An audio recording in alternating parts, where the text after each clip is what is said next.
Well, okay. So it's almost uh, it's almost 5 minutes past two, so it's time to start our uh, seminar today.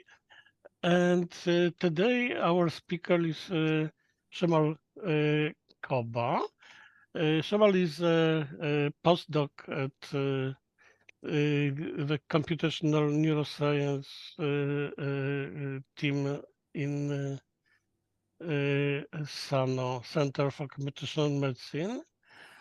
And well, for a long time, he is interested in all these phenomena which take place in brain.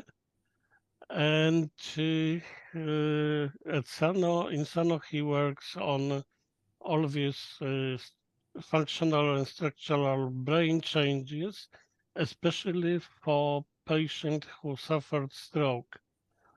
And of course, his research is aimed at, let's say, develop the new methods for recognizing this situation. And recently, Cemal successfully attended European Stroke Organization conference in Helsinki in May this year, and also the research he will present here, and especially in this part, which will be about future plan, was awarded by Polish National Center for Science with Sonata grant. So I think that his research also is in line of what Sano is doing in the framework of Gemini project. And it's just short introduction. And if you have will have any question during Cemal talk, please interrupt by sending a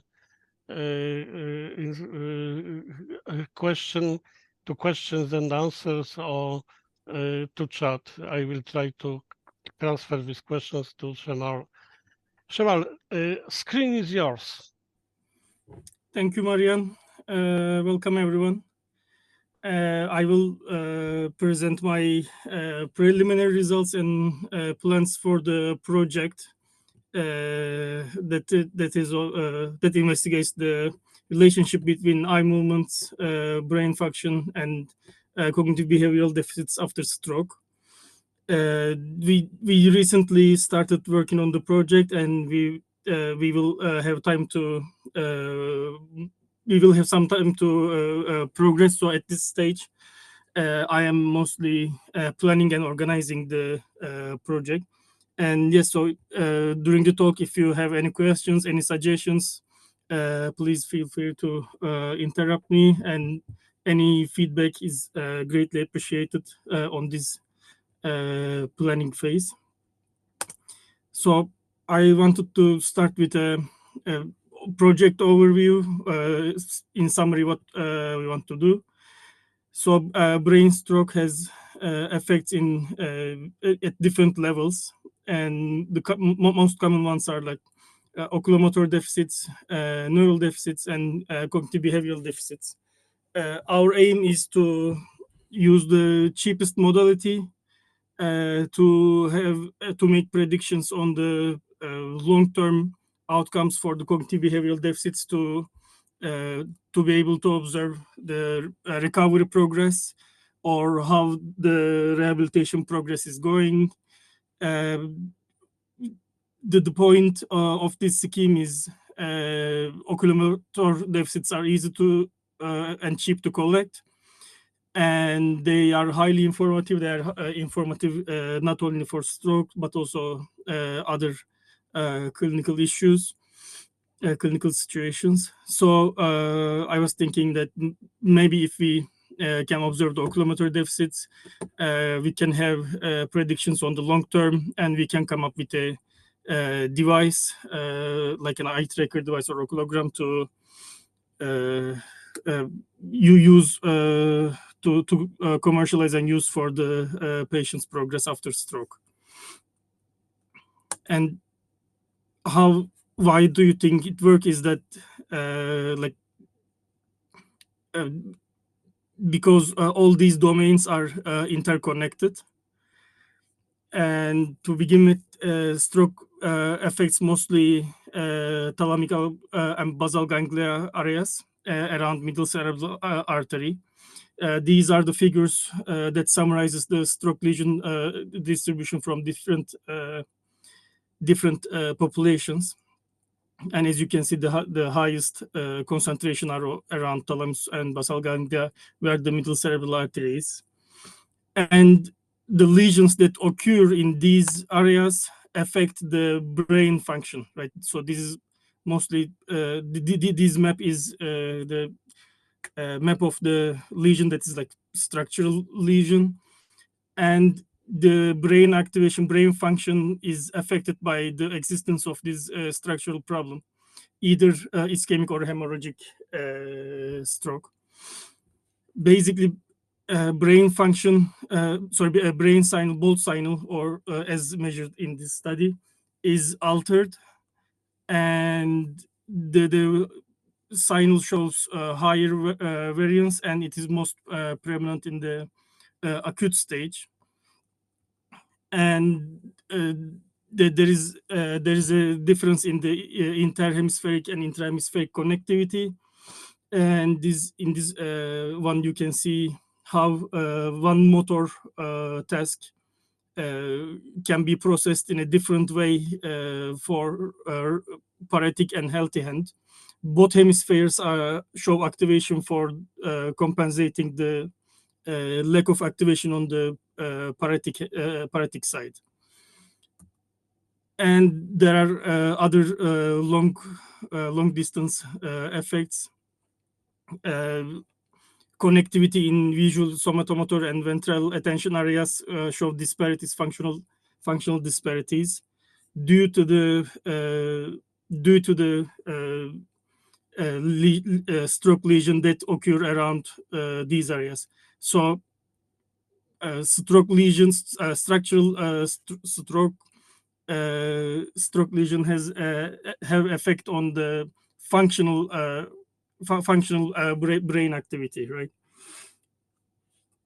And of course, in these functional maps and the like average stroke site, you can see some of those regions overlap with the oculomotor network, which are directly related to eye movements.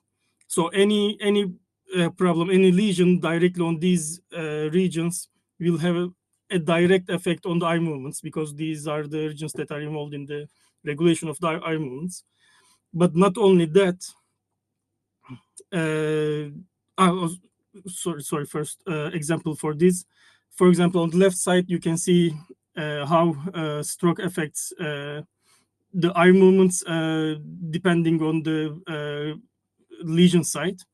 And these are mostly reports damage on the cerebellum.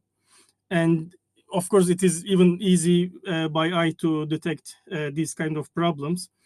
But not only these visible problems, but also a stroke also causes perceptual problems, like visual field loss. Depending on the stroke lesion, patients can lose sight either partially or fully. And not only these two, not only oculomotor and perceptual, but also like higher information that are processed by like visual related networks on brain can be affected by these stroke lesions. So area of the stroke, the structural stroke damage can have do have functional brain and oculomotor visual perception deficits. And lastly, the most relevant domain to stroke is cognitive and behavioral problems, right? These are the problems that give challenge to the patient's life after the stroke attack. So these are the outcomes, behavioral and cognitive outcomes after stroke. Most popular, most common ones are language, verbal memory, spatial memory, followed by visual field bias and attention shifting, and of course motor performance, or both right and left side depending on the stroke lesion side. So these are all related to each other because there are studies that show that from with eye tracker studies, studies that show the high accuracy to classify stroke or non-stroke with eye movement data, or prediction for the behavioral outcomes from functional fMRI data. So these are all connected to each other. And my aim to shift the focus from the initial stroke damage to eye movements to investigate the rest of the domains that are related to stroke, and be able to merge this information to make long-term prediction for the cognitive behavioral progress after stroke. And to do this, we have a data set that was scanned by Washington University Hospital and transferred to Sano. We have 128 stroke patients and 33 controls. They have structural and functional data, MRI data, and they have data that are collected 2 weeks, 3 months, and 1 year after stroke. And controls only have 2 sessions, initial and 3 months follow-up. And the most important part of this data set is that along with each session, there are cognitive and behavioral scores of visual, motor, language, and attention performances. So excuse me, Cemal, what do you mean by controls? You have healthy subjects, sorry, that are not suffering from stroke and they do not have other neurological problems. Okay, thank you. Sorry. And yeah, at each stage, at each session, behavioral batteries are collected that allows us to make connections between behavior and brain activity. And I think this is very rare, and this is the most valuable part of this data set. Of course, demographic data and standard scores such as NIHSS are collected as well. But this data set doesn't have simultaneous eye tracking data. So I will use fMRI data to derive eye movement information. It's not very popular and it's not the best way, I know, but the idea is to form a basis for collaboration with the hospital and collect eye tracker data later on.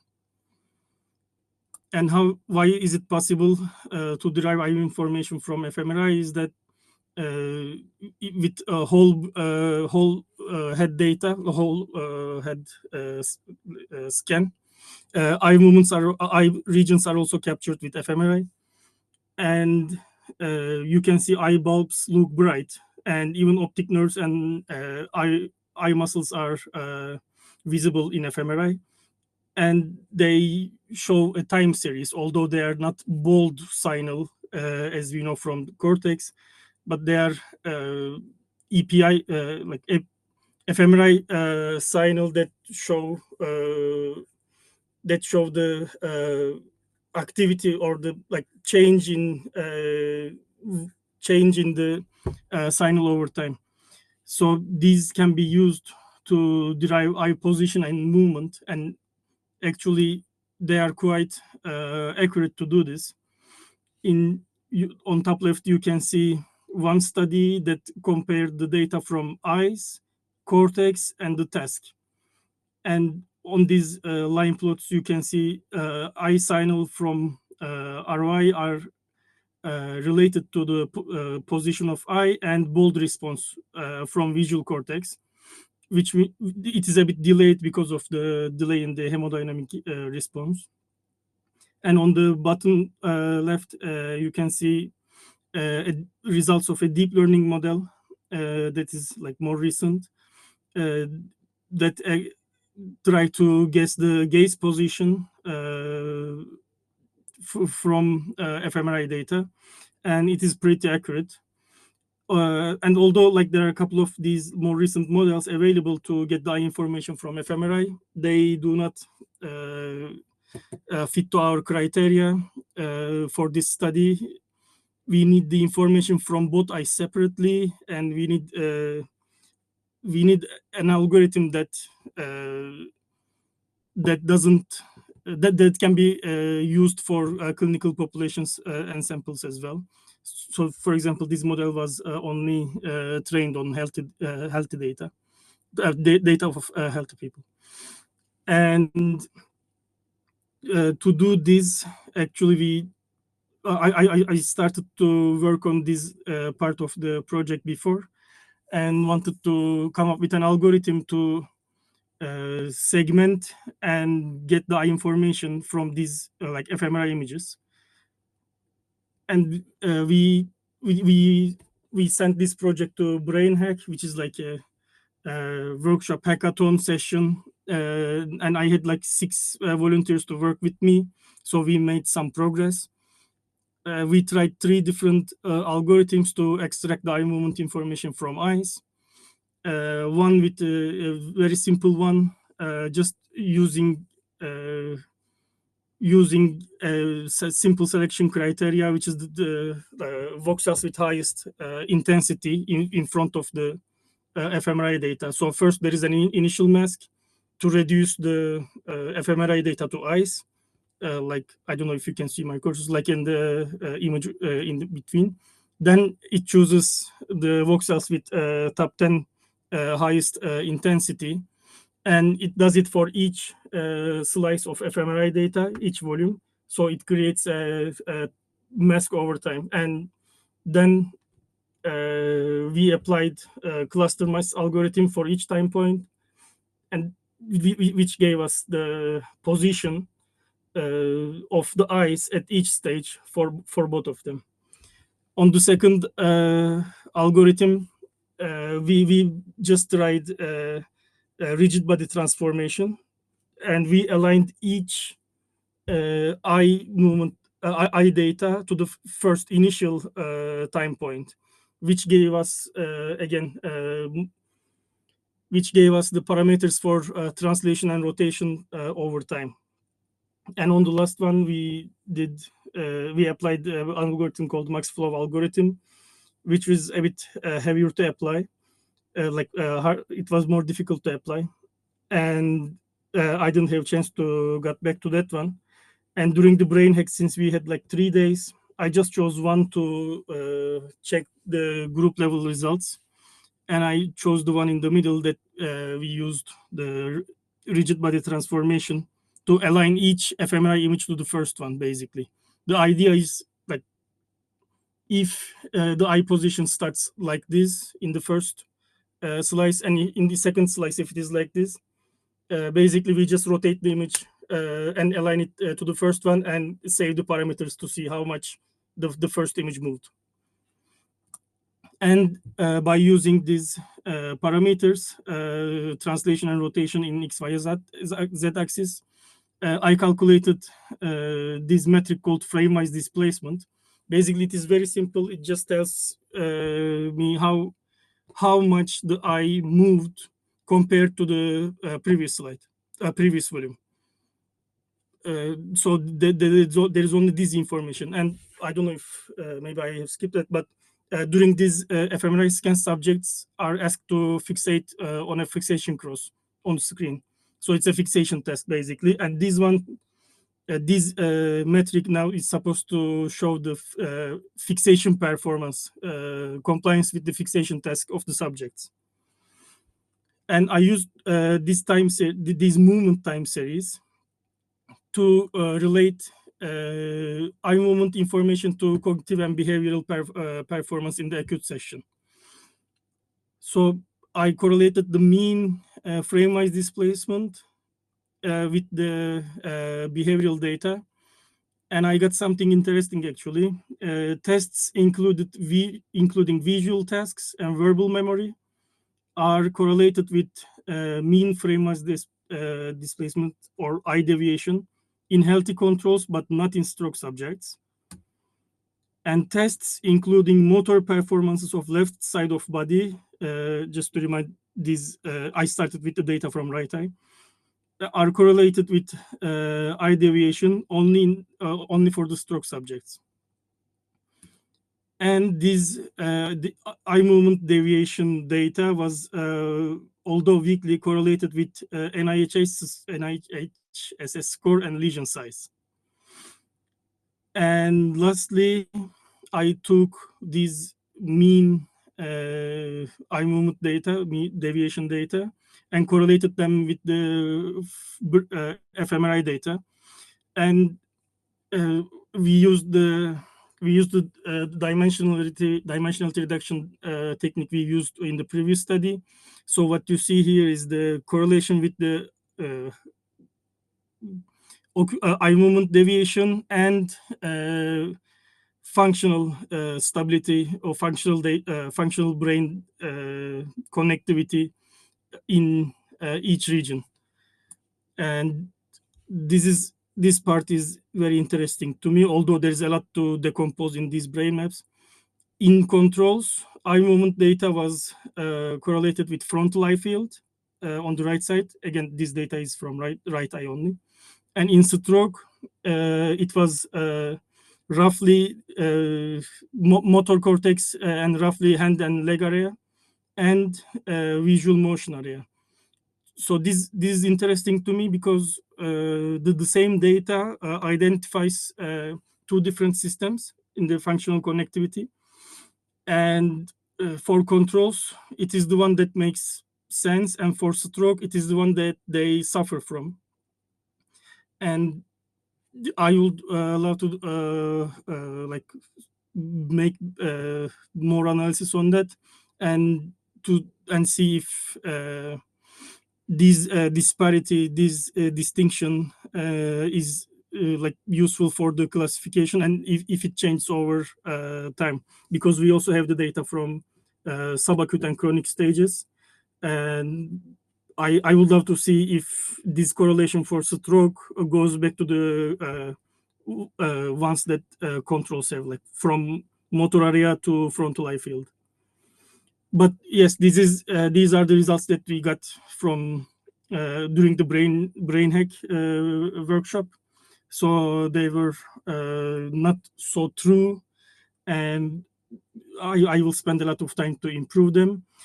But also this method of characterizing eye movements is very vague, because I only have the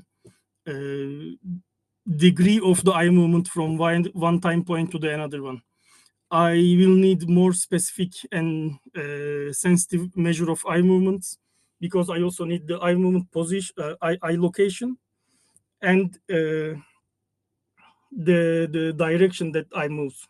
So I spent some time on developing more sensitive algorithm, and I used an external fMRI data set to check the validity of the model. I forgot the reference. This is from another data set that where they have this fMRI paradigm, visual paradigm. Basically, subjects are asked to look at the dots on the screen on the right side over time, and so the line plots on the left side show the position of the eye over time. So basically, the algorithm that I use should give me the like something very close to this. And I used the eye mask that we used during brain hack, and I checked for each voxel.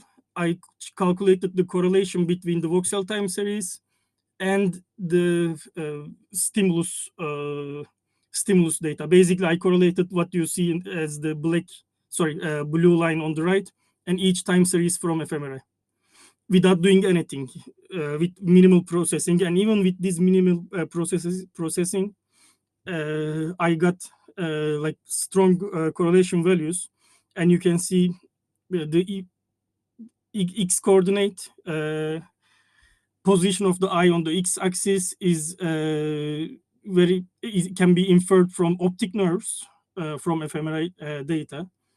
These are like optic nerves that they correspond to optic nerves here. And the position on the y-axis is could be derived from like regions that are more in the eyeball area. And I on the right side, I just plotted the voxels with the highest correlation, and with some fluctuations, they seem consistent. But of course, this approach is model dependent. Like that supervised basically.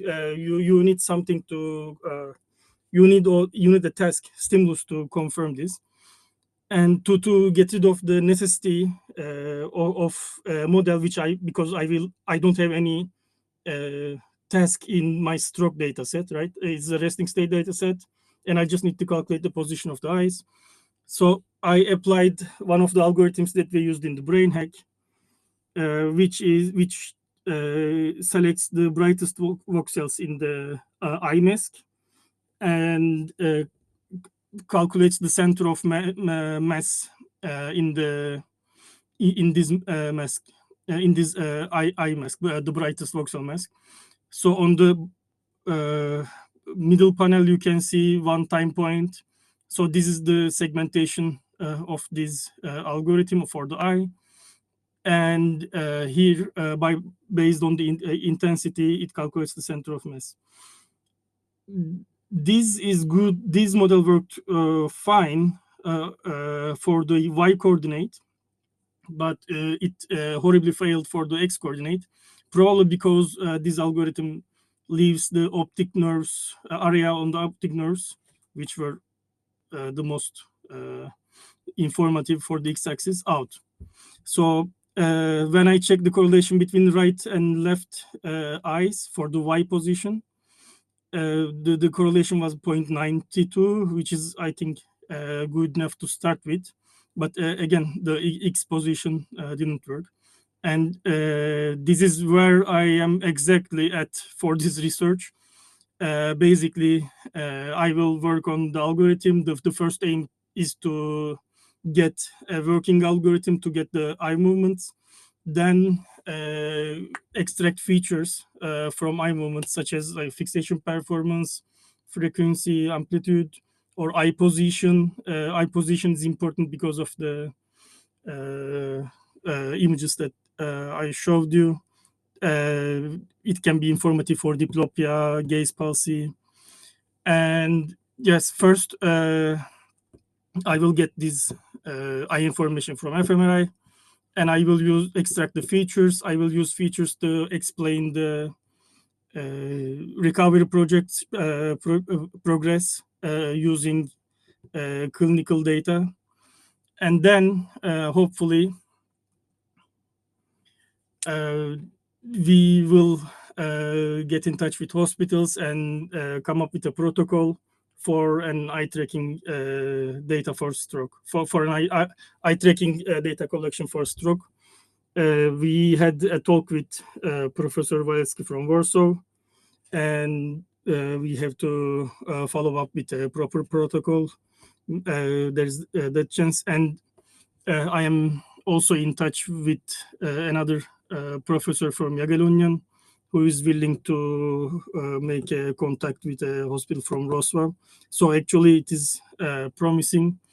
And yes, I will have 2 years for this project thanks to the Sonata grant. So I have some flexibility, and I am planning to submit other grant proposals, probably including this data collection part, so I can extend my time. And we also want to commercialize this project and submit a patent application. And thanks to help of Jan, Dominic, and Kasia, we will go through sandbox program, and hopefully it will work.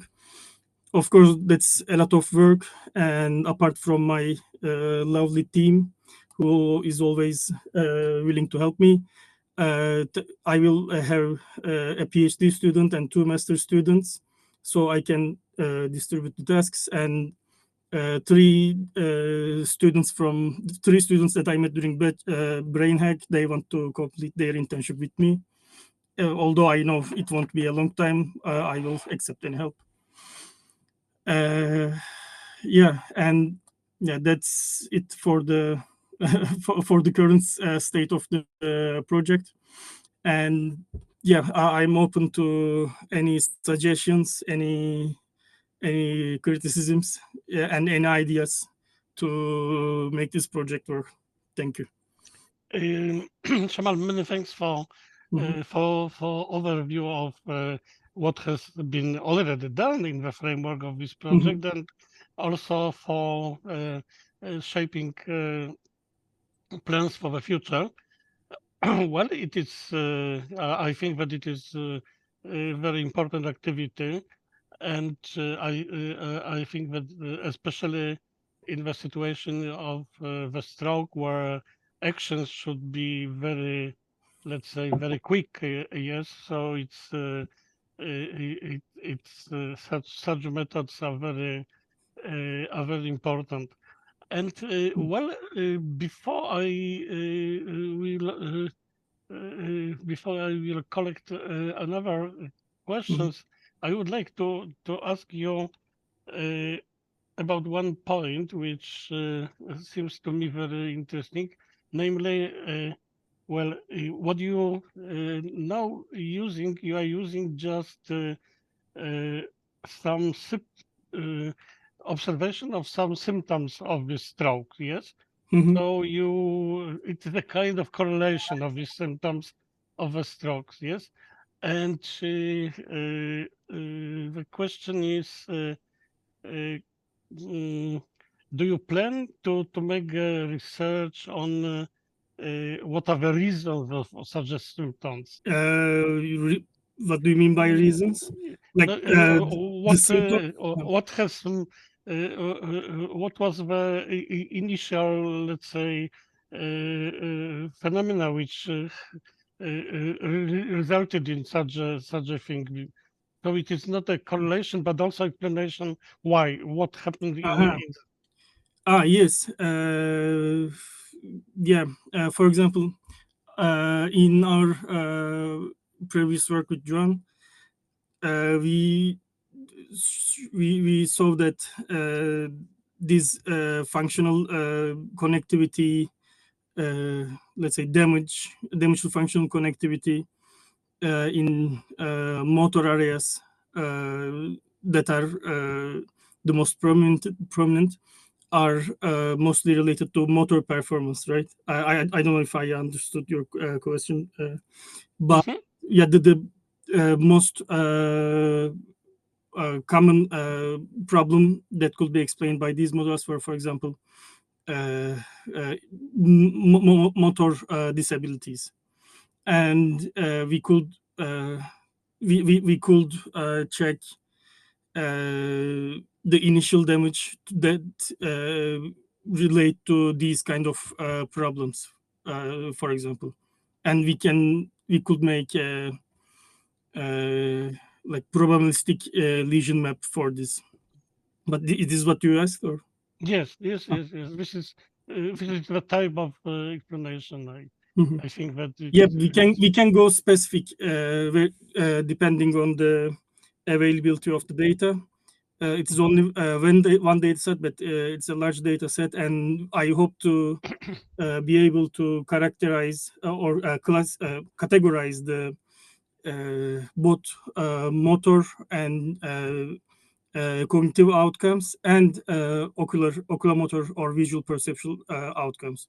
And there are also other stuff in the data that we have that are overlooked, let's say, such as like depression scale or like happiness scale, that are also like comorbid but mostly overlooked, or that are less prioritized by the literature compared to like motor functions.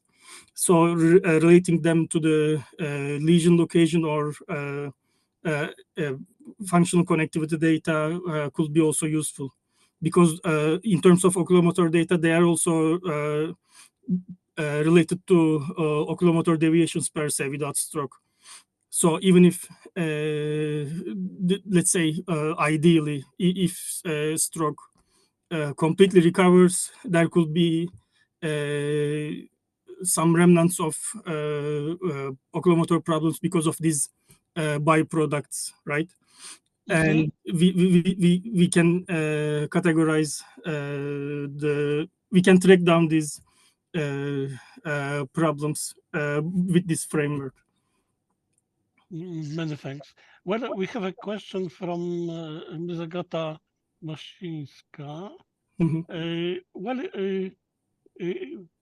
I can read it, of course, but if Ah, I can would like to maybe to ask Maszyńska to ask these questions, but could you please yeah, email yeah, them? yeah.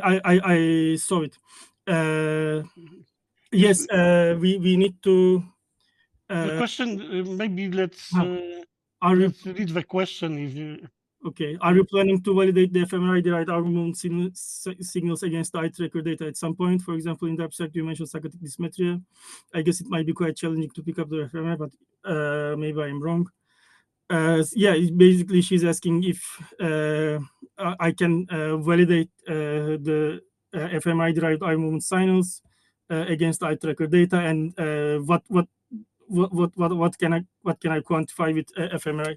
Yes, you're right. I mentioned psychotic dysmetria in the abstract, but yes, I also realized later on that I must keep the features that I will extract from fMRI a bit coarse, because it is hard to relate uh, fMRI derived information with specific things such as like uh, let's say nystagmus, right? Maybe we can relate the increased variance in the eye movement data with nystagmus, but it will be very indirect way. So I would rather use coarse measures such as like this center of mass, or like time series or frequency amplitude of the time series variance. And of course, if we can collect the data, uh, I will make a direct connection between more sensitive eye movement information with the behavioral outcomes. Hopefully, it will be a longitudinal design, so we will have the same or at least similar paradigms to validate the information that we have with fMRI. And actually, if I have time, or if we have time, or if there is the availability of the one of the master students, maybe we can use a data set that has simultaneous eye tracking and fMRI data. That will be the perfect scenario. So there we can validate what we can actually quantify with fMRI, and how it is directly related with the eye movement data. Now we have in the queue, we have Olaf. Olaf, you know how to go. So Please go on. I hope you can hear me. Yes, yes, I Of can. course. First, congratulations. Nobody told me that you finally got your Sonata grant, although I would have liked to know. On the other hand, well, what I'm a little bit surprised is you have a lot of potential data at hand that you do not use. For example, in the way you are tracking the eyes, if you would use the trajectory of that, you could have other measures than just the, let's say, difference to the last frame. You could say, okay, is it an oscillation in one direction, or is it something that is random? That is something you currently do not even explore, but there is an oscillation in there that leads to this kind of jerky data, or whether that is something that is really completely random in direction. The other thing is, I'm a little bit surprised. Well, you're looking for a let's say cheaper modality than fMRI in the end, and using eye tracking as kind of a surrogate for directly tracking brain activity. And the question is, would you have additional, let's say, modalities that you can record easily? For example, hand-eye coordination precision is something that is probably not more expensive than eye tracking alone, and would probably may give you additional information in that respect. And the third question, which I'm a little bit surprised, is, well, you have a low number of subjects. You did not talk anything about errors, Bayesian analysis, confounders, anything that you would do in a basic statistics sense, except correlation. And correlation alone is not a measure for something like that. So I would be like to know how far you think you can get with that. Yeah. First of all, nice to see you here, and sorry if we didn't inform you. And thank you for the help during the submission again. So to start with the first question, yes, like to I think I can quantify this information by calculating the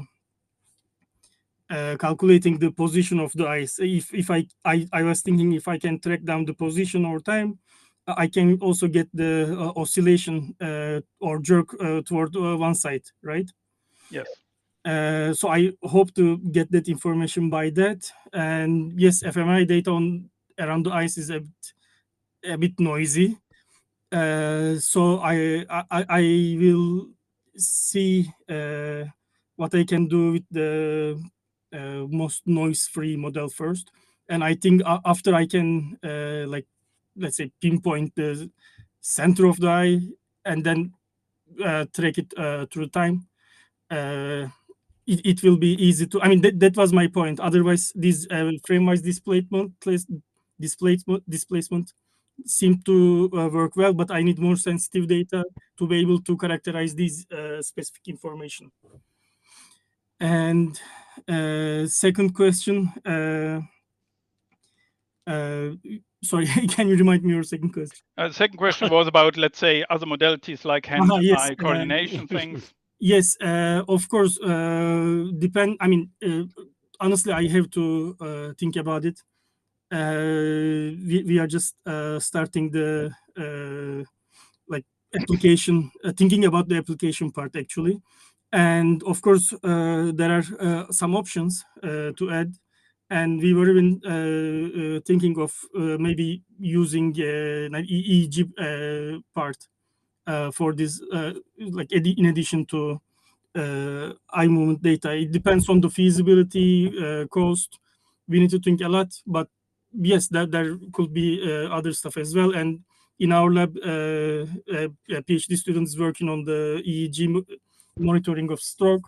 So maybe we could even merge the projects at this point and come up with something that has more information for both sides. And lately, yes, I used the correlation to show the data. And yes, I'm perfectly aware that correlation is not the best metric for that. And the reason why I used the correlation metric is that for this brain hack part, I didn't have much time to come up with like a comprehensive analysis. So I don't know. I just wanted to see how data looks. So I went with scatter plots first, and I just used the correlation. But I am very well aware that very sophisticated models has to be applied to come up with statistically sound results. So I will not stick to correlation at all. Yeah, maybe I should have stated that the reason why I showed correlation results is that because it was a very like it was pre-screening basically. Thanks. Thank you very much again. Many thanks, Olaf, for both for questions and for help, Cemal. And now we have Wiesław waiting asking questions. Wiesław, could you please go on? Yeah. Thank you, Marian. Hello, can you hear me? Hello, yes. Okay, yeah. I'd like to better understand the positioning of this work because since you use data after 2 weeks, 3 months, 1 year, I understand you are not dealing with acute stroke. So you are not dealing with diagnosis and treatment. So having this kind of data, you can deal with rehabilitation. Okay? How usually we measure rehabilitation? There are some stroke scales like Barthel index or modified ranking scale. So how is your work related to the current state of the art? Are you going to relate to those scales, or are you going to introduce your own scale? Or do you have any plans to use this work not only for rehabilitation, but also for diagnosis and treatment? I was mostly thinking of this like a daily use of progress that can be implemented on like any mobile device or like any like easy to use eye tracking or oculogram. And of course, in the beginning, we will validate the results with these standardized tests. But at the end, it should be able to give the estimates by itself. And of maybe the data will be based on still the same scales, but I don't know. The part about diagnosis is that, as you said, these data is mostly from the like later stages, and to be honest, for the diagnosis part, there are other tools that are more urgent and useful, right, for the immediate decisions. So this is why I wanted to use this one as a more prognostic device, but the best option, the most valuable part of this design for diagnosis will be creating a probabilistic map of lesion by the initial stroke damage.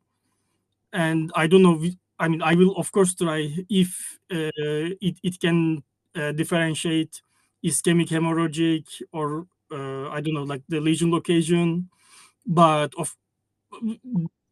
I don't know if it can do better than a CT scan, right?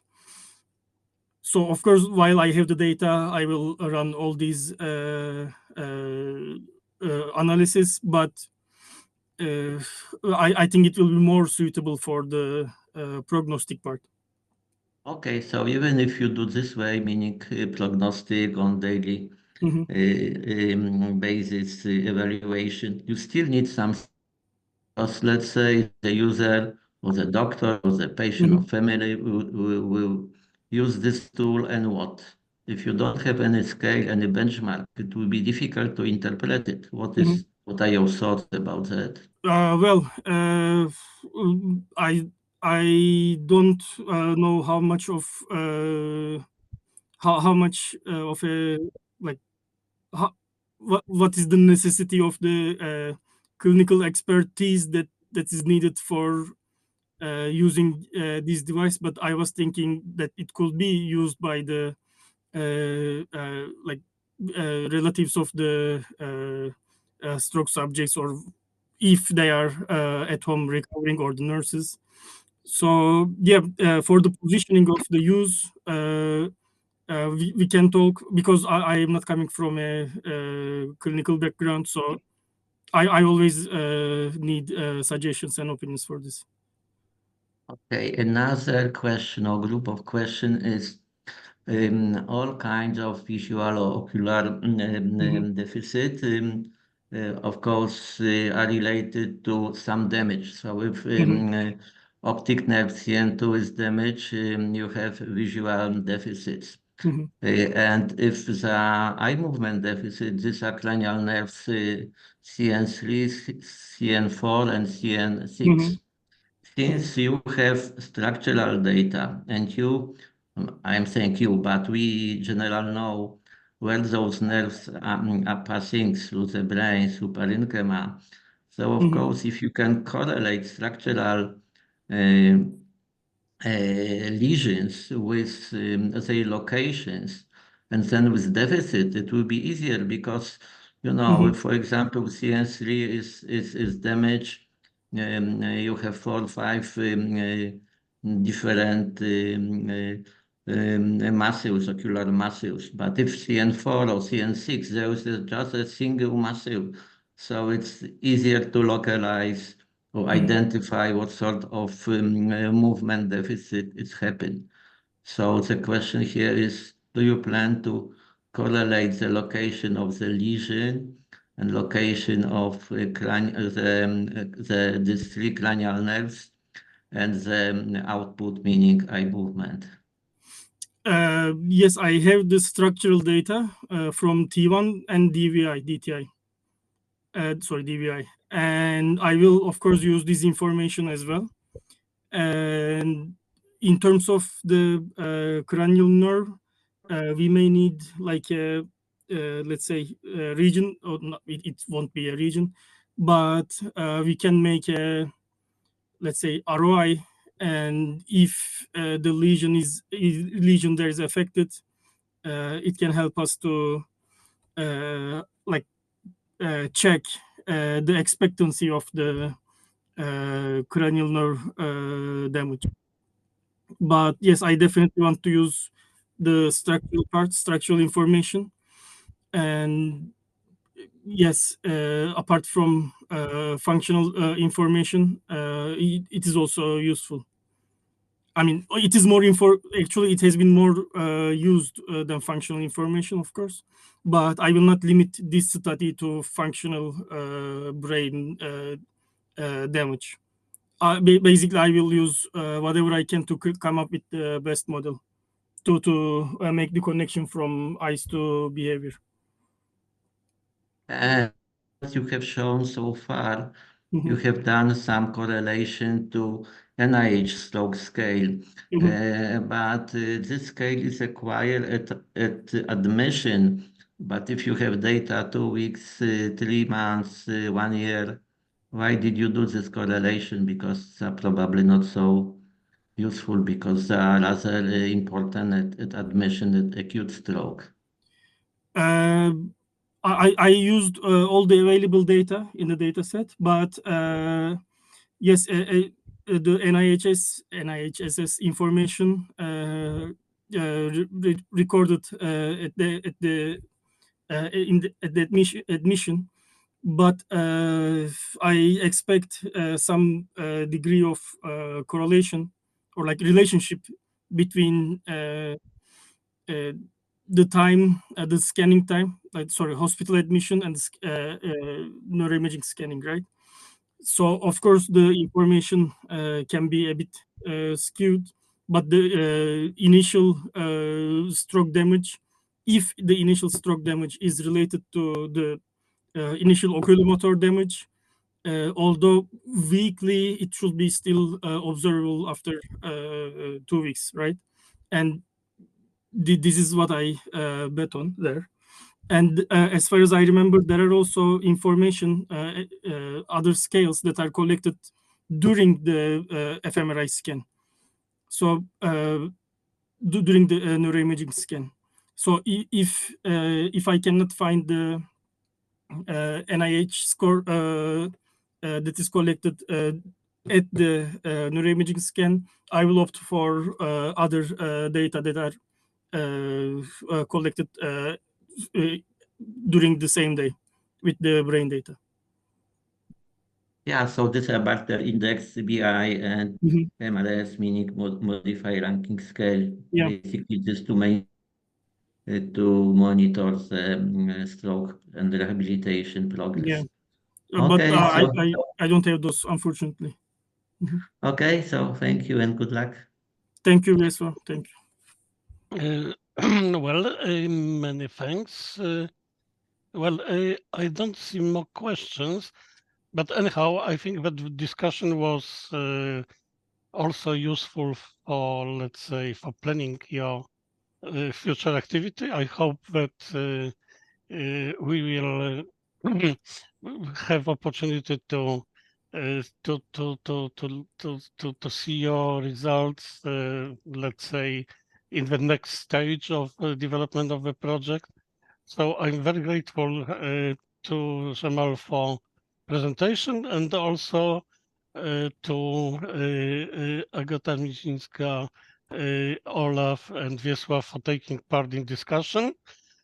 Thank you very much. Thank you, everyone. I hope that it was useful, and I would like to invite you to the next and probably the last before summer break seminar.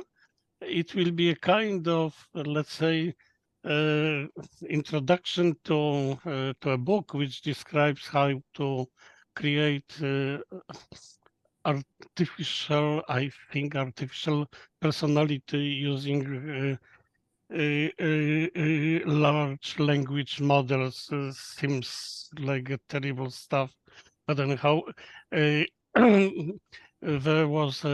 is a book published by Springer about this, and two of authors are from Sano Center. So it will be in a week from now. Many thanks for participation, and see you in a week from now. Thank you very much. Thank you. Thank you. Bye.